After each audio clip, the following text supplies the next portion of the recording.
अश्विनी जी, आप दिल्ली में रहते हैं और बहुत बढ़िया पॉलिटिकल टेम्परेचर भी ट्रैक करते हैं। कुछ ऐसा आपको नज़र आता हो, ज़मीनी स्थिति जो बदली हो और वो बाज़ार में इस वक्त रिफ्लेक्ट कर रही हो? बैंक निफ्टी 4 दिन की तेज़ी में है, बड़ी ज़बरदस्त।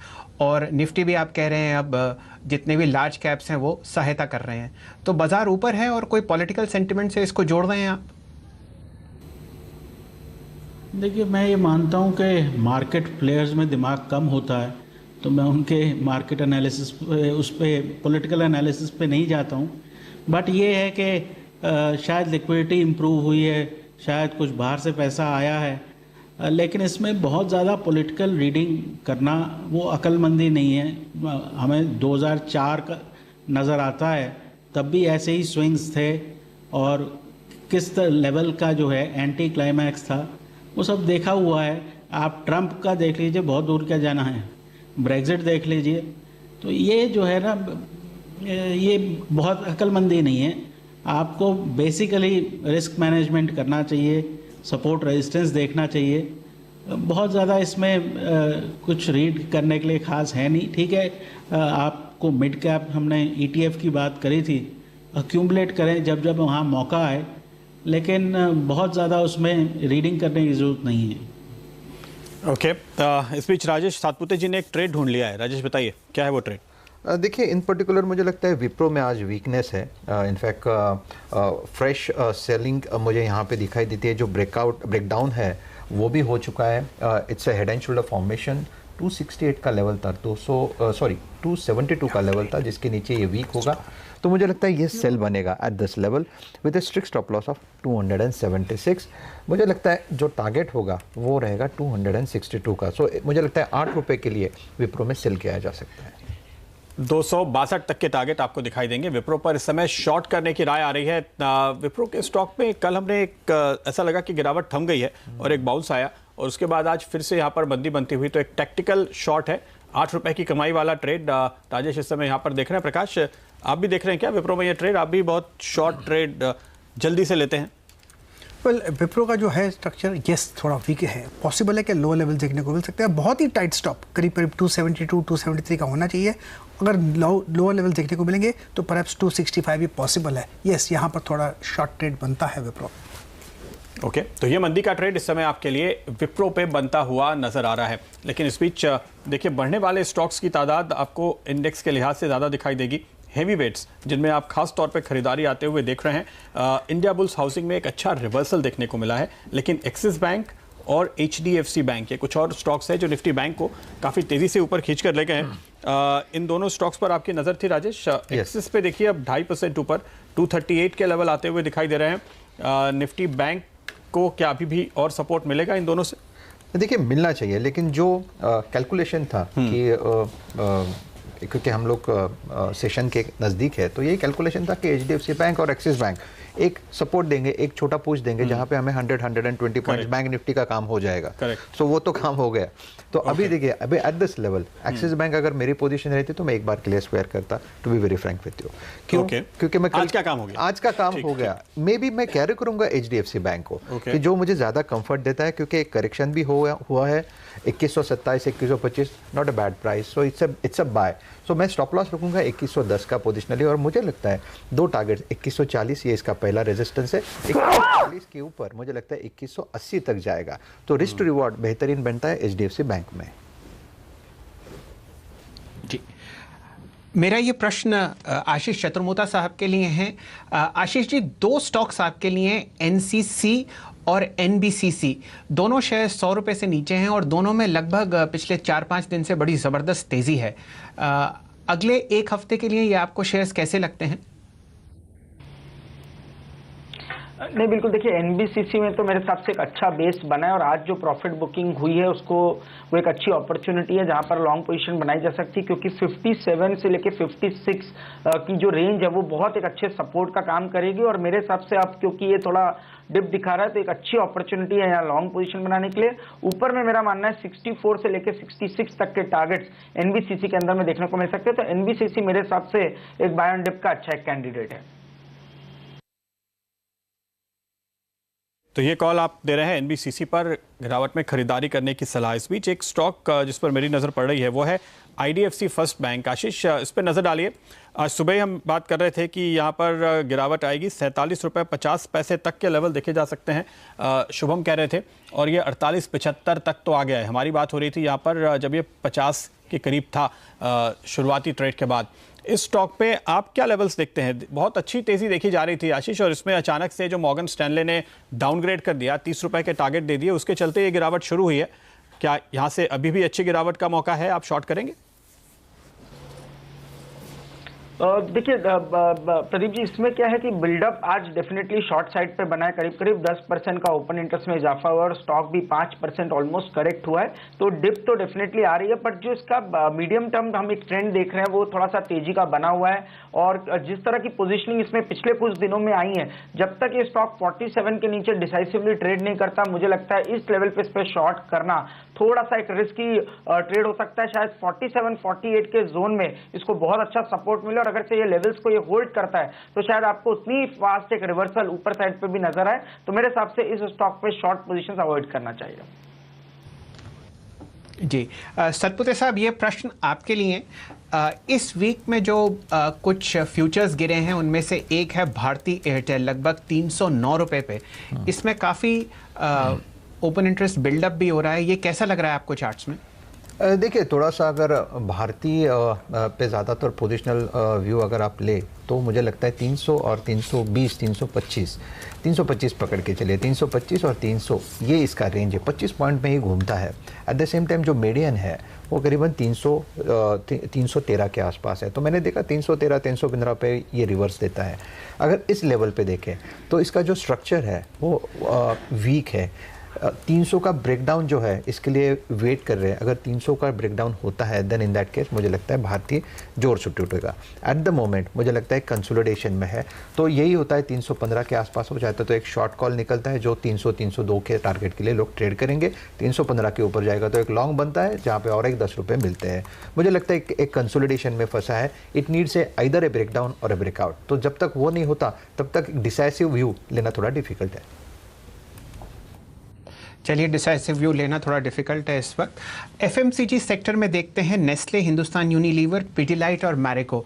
डायरेक्टर साहब, इनको ज़रा एक 4 के बॉक्स में बनाइए। आशीष जी, इन चारों शेयर्स में थोड़ी बहुत प्रॉफिट बुकिंग देखी गई इस हफ्ते में, खासकर नेस्ले और हिंदुस्तान यूनिलीवर में। ये चार्ट्स पे आपको कैसे लगते हैं? देखिए, जैसे मैंने कहा कि थोड़ा जो पैसा है वो स्विच हो रहा है नेस्ले, एचयूएल, इस तरह के स्टॉक से आईटीसी में, और मेरे हिसाब से जो एक ट्रेंड कहीं ना कहीं क्लैरिटी के साथ बन रहा है वो आईटीसी का बन रहा है। तो मुझे लगता है साइडवेज ट्रेंड एचयूएल, नेस्ले में देखने को मिलेगा। कोई बहुत बड़ा रिवर्सल अभी आएगा नहीं, पर साथ ही साथ मैं समझता हूँ गिरावट भी शायद बहुत ना देखने को मिले, बट स्विचिंग जो हो रही है वो क्लियरली आईटीसी की तरफ हो रही। तो अगर से एफएमसीजी में कोई स्टॉक अभी एक अच्छा परफॉर्मेंस दिखा सकता है तो वो आईटीसी नजर आता है। ओके, इस बीच 3 स्टॉक आपकी स्क्रीन पे आने चाहिए। मेटल स्टॉक्स आप देखिए, टाटा मेटालिक्स, टाटा स्पॉन्ज और टिन प्लेट। अचानक से ये सब तीनों साथ में चलने वाले स्टॉक हैं। ये तीनों स्टॉक आपके सामने ग्राफ आना चाहिए इसका, क्योंकि अभी अभी इसमें तेजी हुई है। एक के बाद एक ये चार्ट दिखाने की कोशिश कीजिए। ये देखिए, टाटा स्पंज आपके सामने 3.5% की तेजी देखी जा रही है। टाटा मेटालिक्स अब 6.5% ऊपर है। इनफैक्ट कुछ देर पहले मेरी नज़र पड़ी थी तो 4 था, जब तक हम इस पे आए हैं तब तक ये 7% के करीब पहुंचता हुआ नजर आ रहा है। इन तीनों के चार्ट्स पे राजेश क्या दिख रहा है? ट्रेड बनता है क्या?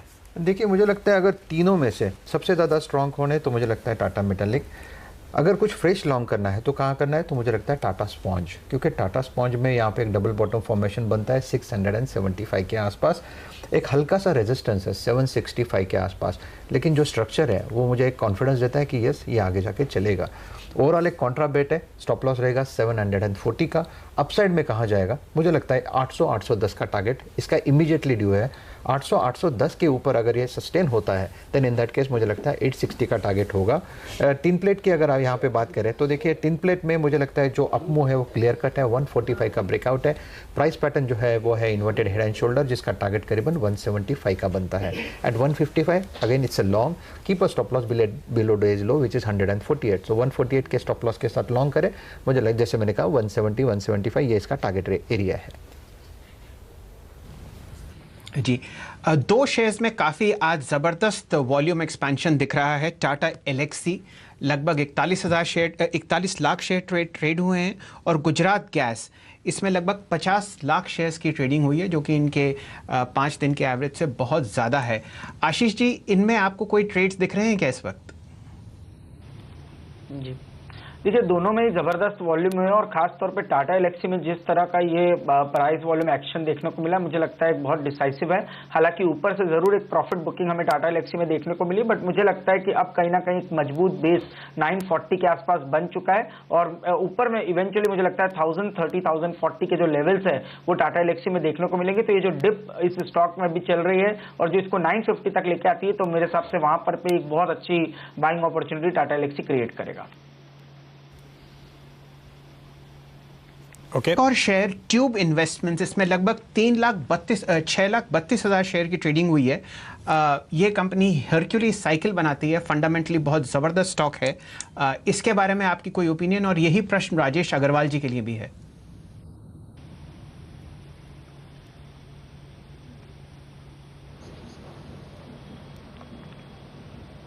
ट्यूब इन्वेस्टमेंट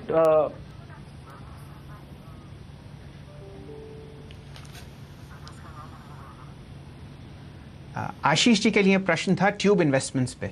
जी ओके जी, बिल्कुल, बहुत ही अच्छा चार्ट है इसका। ऑल टाइम हाई पे स्टॉक चल रहा है, और सबसे अच्छी बात है कि जब भी इसके अंदर एक नए हाईज बन रहे हैं, वहां पर पे वॉल्यूम काफी सिग्निफिकेंटली बढ़ रहा है। तो ये इंडिकेट कर रहा है कि इस ऑल टाइम हाई टेरिटरी में भी जब स्टॉक इस तरह के वॉल्यूम के साथ बढ़ रहा है, तो एक नई ऑर्बिट में एंटर हो रहा है। और मुझे लगता है इवेंचुअली 450, 760 के टारगेट्स शॉर्ट टर्म के अंदर में नजर आएंगे, क्योंकि जनवरी 2019 में 390 का एक हाई था, 340 तक की डिप आई और वापस एक रिवर्सल हुआ है। तो कम से कम 50-60 रुपए की तेजी इन तरह से ट्यूब इन्वेस्टमेंट में देखने को मिल सकते हैं। थोड़ा डिलीवरी बेस्ड आइडिया है, क्योंकि इसके अंदर इतना जल्दी मोमेंटम आता नहीं, पर अगर से कोई इसको बाय एंड होल्ड करके रखे नेक्स्ट कुछ हफ्तों के लिए, तो बहुत अच्छे रिटर्न्स ट्यूब इन्वेस्टमेंट में बनते हुए नजर आ सकते हैं।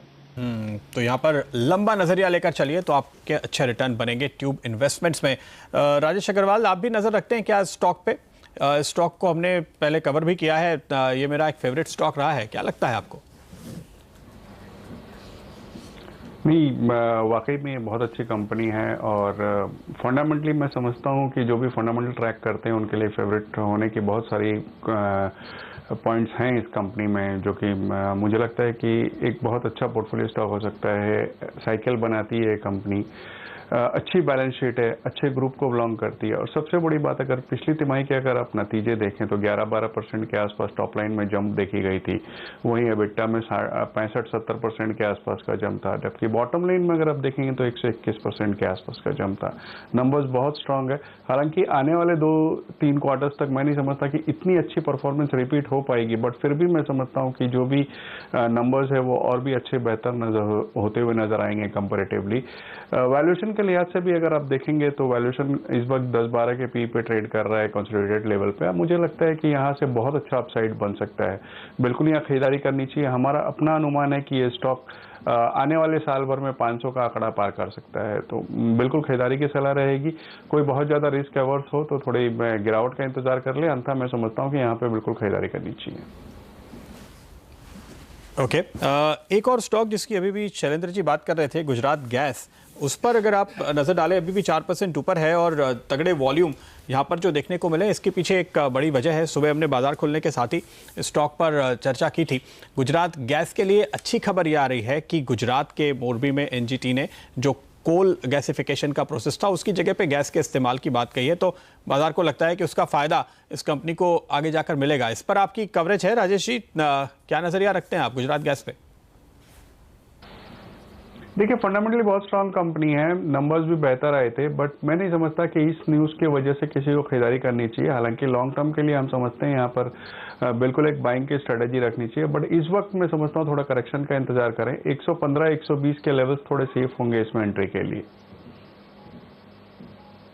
120 ये सेफ लेवल्स होंगे यहाँ पर एंट्री के लिए। एक और स्टॉक जिस पर आज हमारी नज़र है, अरविंद, ये बड़े अंडर परफॉर्मेंस के बाद अचानक से यहाँ पर ये जो एक्शन बढ़ गया है, आशीष, इसके पीछे वजह यह है कि इनकी जो कंपनियां अलग हुई थी वो एक के बाद एक लिस्ट हो रही है। पहले अनूप की लिस्टिंग हुई, उस दौरान इसमें हमने उछाल आते हुए देखा, और अब अरविंद फैशन की लिस्टिंग कल होने वाली है, तो उसके पहले आप यहाँ पर तेजी देख रहे हैं।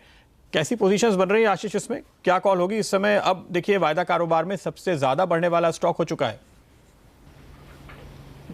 जी बिल्कुल सही कहा आपने, और काफी समय से इन्वेस्टर्स इस नई लिस्टिंग का वेट कर रहे थे, और खास तौर पे अरविंद फैशन का। तो मुझे लगता है उसके अंदर में काफी अच्छी एक्सपेक्टेशन, पॉजिटिव एक्सपेक्टेशन मार्केट में बिल्डअप है, और इसी को ध्यान में रखते हुए मुझे लगता है लास्ट दो तीन दिनों की जो पोजीशंस भी बनी है वो इसी को ध्यान में रखते हुए बनी है। कम से कम 95, 96 का शॉर्ट टर्म टारगेट्स मुझे लगता है स्टॉक में आ सकते हैं, और नीचे में 87 पे एक बहुत अच्छा बेस बना है। तो ये स्टॉप लॉस के साथ मुझे लगता है अरविंद लिमिटेड जो है वो एक बहुत अच्छा ट्रेड नजर आ रहा है। जी।